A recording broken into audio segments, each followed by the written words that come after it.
So ఈరోజు ఈ వీడియోలో మొత్తం 12 లగ్నాలు మరియు రాసుల వారికి ఈ శని మీన రాశిలోకి 2025 మార్చి 30వ తేదీ నుంచి అక్టోబర్ 7 2027 వరకు ఉంటాడనమాట. మీన రాశిలోకి ఎంటర్ అయ్యి సో అప్పటి వరకు ఈ 2.5 సంవత్సరాల పాటు ఎవరెవరికి ఎలా ఉంటుంది, 12 లగ్నాలు 12 రాసుల వారికి ఎలా ఉంటుందని తెలుసుకుందాం.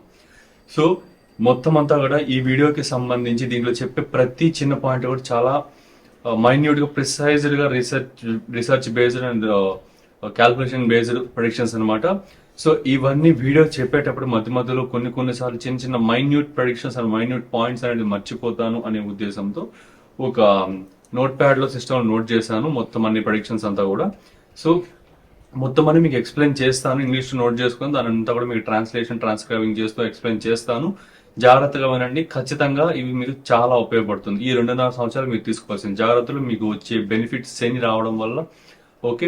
అండ్ అక్కడున్న మీ జన్మజాతకంలో అక్కడ ఏమైనా గ్రహాలు ఉంటే అవి ఎట్లా ఇంపాక్ట్ అవుతాయి, ఎట్లా కాంటాక్ట్ లోకి వస్తాయి, అంత కూడా ఆ భావాన్ని ఎట్లా యాక్టివేట్ చేస్తాయి అనేది చాలా ప్రిసైజ్ గా డీటెయిల్ గా మాట్లాడుకుందాం. సో లేట్ చేయకుండా వీడియోలోకి వెళ్ళిపోతే, ఫస్ట్ శనికి మీన రాశికి ఉన్న సంబంధాన్ని తెలుసుకోండి. లేదా శని అంటే ఏంటి, మీనరాశి అంటే ఏంటి, ఫస్ట్ ఆఫ్ ఆల్ చూద్దాం. సో మీనరాశి అంటే ఫస్ట్లీ అది ఒక ద్విస్వభావ రాశి. ఓకే, అంటే దానికి 2 రకాలైన ముఖాలు ఉంటాయి అన్నట్లుగా అర్థం అనమాట. అంటే మీన రాశిలో పుట్టిన పీపుల్ కానీ, మీన లగ్నంలో పుట్టిన పీపుల్ కానీ వాళ్ళ మనస్తత్వం అనేది ఎలా ఉంటుందంటే డీప్ ఎమోషనల్ గా ఉంటారు వాళ్ళు. ఓకే, ఎందుకంటే అది కాలపురుషుని కుండలిలో 12వ స్థానం, అంటే ఐసోలేషన్ స్థానం అనమాట. ఎక్కువ కన్ఫ్యూజన్స్ ఇచ్చే స్థానం, డెసిషన్ మేకింగ్ చేసుకోలేరు, ఇదా ఇట్లా డెసిషన్ తీసుకోలేని ఒక ప్రాబ్లం ఇచ్చే స్థానం. టూ మచ్ కేరింగ్, అవతల వాళ్ళ మీద ఎక్కువ కేర్ తీసుకునే ఒక ఎక్కువైతే ఉంటుంది అనమాట. వాళ్ళకి అవతల వాళ్ళ కేరింగ్ ఎక్కువ తీసుకుంటూ ఉంటారు. మీన రాశి కానీ మీన లగ్నంలో కానీ జన్మించిన పీపుల్ వీళ్ళకి ఏంటి అంటే ఇంకా వాళ్ళు ఎక్కువ స్పిరిచువాలిటీగా ఉంటారు అనమాట, స్పిరిచువల్ పీపుల్. అండ్ ఎక్కువ షో ఆఫ్ అనేది కాస్త చేయాలి, కొంచెం మన రిచ్నెస్ అనేది అవతల వాళ్ళకి కనిపించాలి, దానికోసం తాపత్రయపడడం, ఇట్లాంటివంతా కూడా మీనరాశి యొక్క స్వభావాలు అనమాట. ఓకే, అంటే ఎట్లుంటుందంటే ఒక 2 ముఖాలుగా, అంటే మంచి కాదు చెడు కాదు, ఇది చేస్తున్నాం కాబట్టి మన దగ్గర లేకపోయినా చేస్తున్నాం, కానీ ఇది మంచిగా చెడ అనేది ఆలోచించి దాని డెసిషన్ తీసుకోవడంలో ఇబ్బంది పడతారు అనమాట. ఓకే, అంటే ఇంకా కూడా ఇంకొంచెం డీప్ గా చెప్పాలంటే శనికి సంబంధించిపోతే, అండ్ మీన రాశి అంటే ఫ్లూయిడిటీ, జలతత్వ రాశి, అది చెప్పడం మర్చిపోయి జలతత్వ రాశి అనమాట. ఓకే, జలం అంటే ఏంటంటే మనకి ఎమోషనల్ స్టేటస్ ని రిప్రజెంట్ చేసేది. మీన రాశిలో పుట్టిన పీపుల్ కానీ, మీన లగ్నంలో పుట్టిన పీపుల్ కానీ ఎక్కువగా ఎమోషనల్ గా ఉంటారు.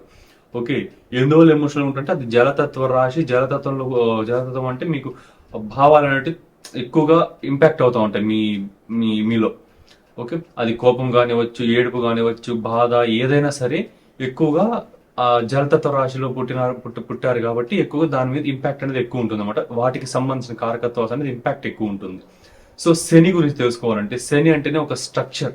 ఓకే, శని ఒక స్ట్రక్చర్ ని ఫామ్ చేసే గ్రహం, డిలే చేసే గ్రహం, స్లోగా నడిచే గ్రహం, రిజల్ట్స్ ని స్లోగా ఇచ్చే గ్రహం.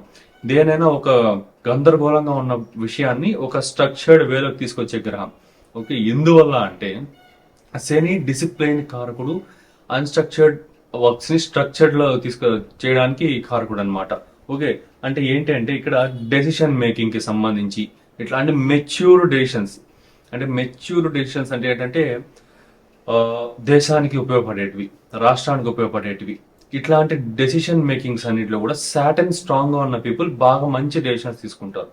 ఓకే ఓకే సో చాలా మెచ్యూర్డ్ డెసిషన్స్ తీసుకోవడానికి, డెసిషన్ మేకింగ్ లో ప్రొలాంగ్ చేసినా సరే మంచి డెసిషన్స్ తీసుకునేలా చేయడము, ఇట్లా ఇవన్నీ కూడా శని యొక్క కారకత్వాస్ అనమాట.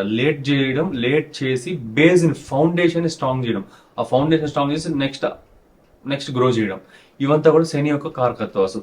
సో ఇప్పుడు ఏంటంటే ఇలాంటి ఒక అన్స్ట్రక్చర్డ్ గ్రహం ఇలాంటి ఒక స్ట్రక్చర్డ్ గ్రహము ఫ్లూయిడిటీ, ఒక దాని మీద డెసిషన్ తీసుకోలేని ఒక రాశిలోకి పోతాను, అన్స్ట్రక్చర్డ్ రాశిలోకి స్ట్రక్చర్డ్ గ్రహం ఓకే వెళ్తా ఉంది అంటే వాటి మధ్యన కార్మిక్ ఇంబ్యాలెన్సెస్ అయితే చాలా ఎక్కువగా క్రియేట్ అవుతాయి, ఎక్కువగా ఫ్లక్చుయేట్ అవుతాయి అనమాట.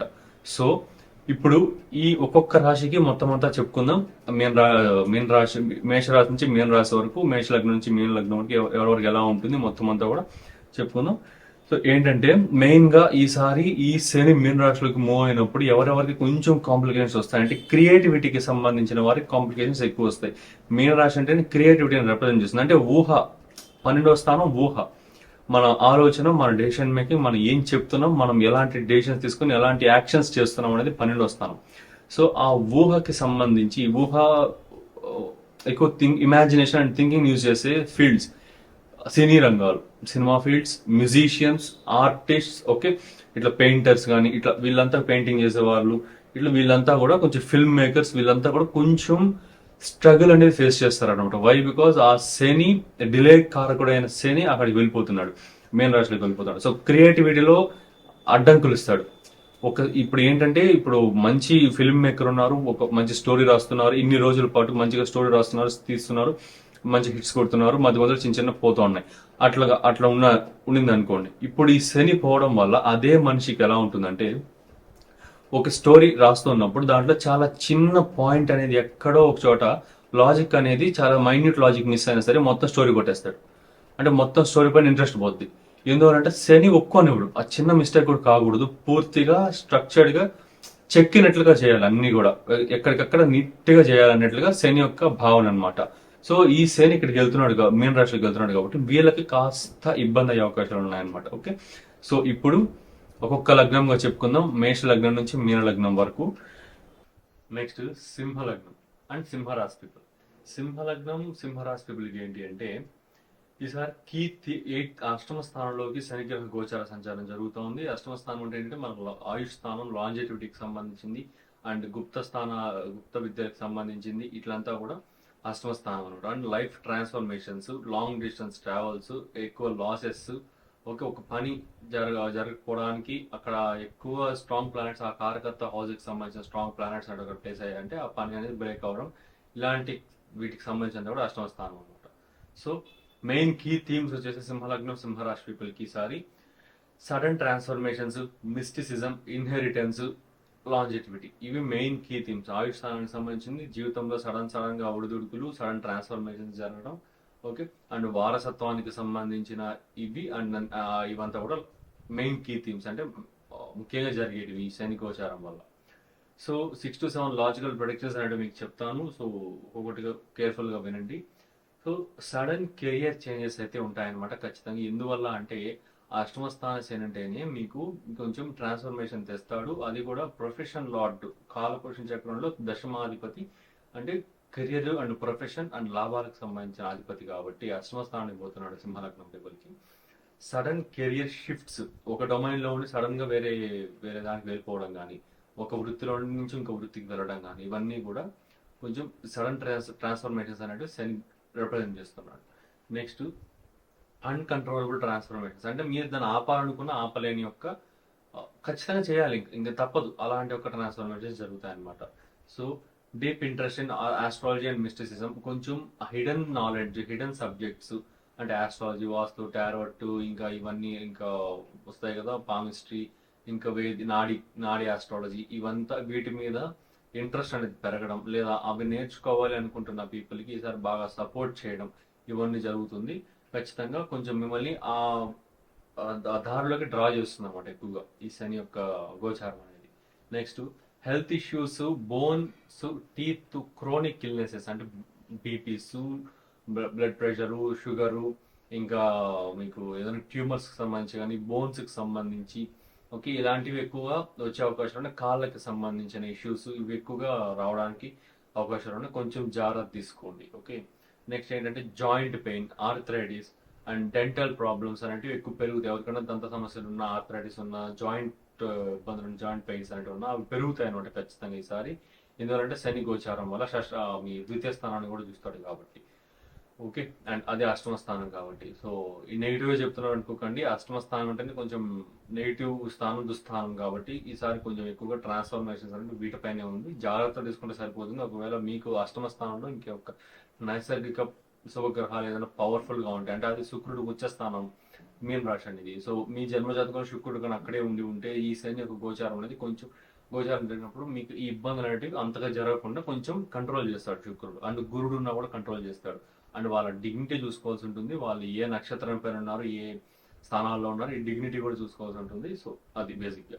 నెక్స్ట్ కొంచెం ఇన్హెరిటెన్స్ అంటే ఆ వారసత్వ ఆస్తులకు సంబంధించింది, ఫాదర్ అండ్ మదర్ ఆస్తులకు సంబంధించింది, వీటికి అంటే మీ పూర్వీకుల ఆస్తులకు సంబంధించింది, వీటి విషయాల్లో కొంచెం జాగ్రత్త తీసుకోవాల్సి ఉంటుంది. ఇబ్బందులు అయ్యే అవకాశాలు ఉన్నాయి. ఓకే. నెక్స్ట్ కొంచెం మెంటల్ స్ట్రెస్ అనేది ఎక్కువ అవుతుంది అనమాట. హిడెన్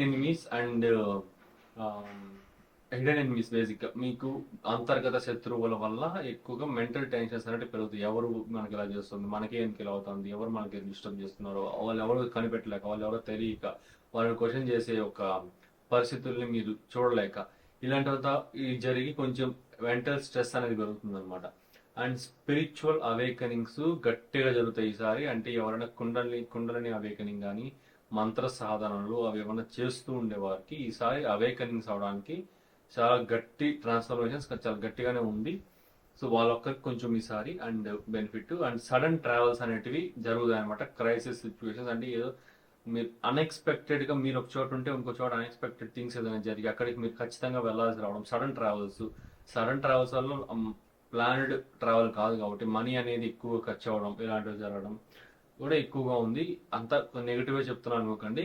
ఆ నెగిటివిటీ ఉన్నా సరే గురుగ్రహ దృష్టి ఏమన్నా ఇంకా రాబోతాయి 2026 జూన్ లో అట్లా గురుగృహ దృష్టి కూడా వస్తుంది అనమాట.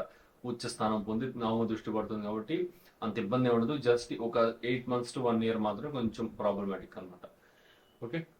సో ఆస్పెక్ట్స్ తీసుకుంటే ఆస్పెక్ట్స్ శని యొక్క తృతీయ సప్తమ దశమ దృష్టిలు. ఫస్ట్ తృతీయ దృష్టి అయితే మీకు దశమ స్థానం పైన పడుతుంది, అంటే కెరియర్ హౌస్ పైన పడుతుంది అనమాట. అంటే ఇక్కడ ఎక్కువ కెరియర్ షిఫ్ట్స్ అనేవి జరగడం కానీ, సడన్ ట్రాన్స్ఫర్మేషన్స్ జరగడం కానీ ఇవన్నీ ఎక్కువ జరుగుతాయి ఈసారి సింహలగ్నం పీపుల్ కి.